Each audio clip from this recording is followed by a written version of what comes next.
गोशामहल में नाला मुनहदिम क्रशर की लारी हादसे का शिकार।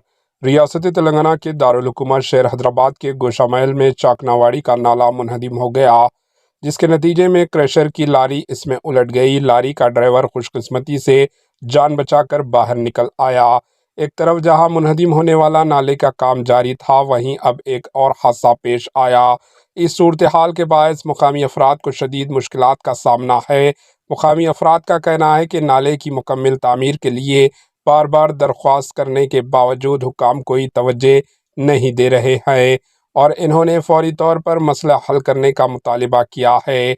बता दें कि हल्का असम्बली गोशामहल की नुमाइंदगी बीजेपी के एमएलए टी राजा सिंह करते हैं। टी राजा सिंह खाली भड़काऊ भाषण दिया करते हैं। भड़काऊ भाषण के बजाय अपने हल्के की डेवलपमेंट के बारे में कुछ करें तो ऐसे हादसात को रोका जा सकता है। Bureau report AHN news.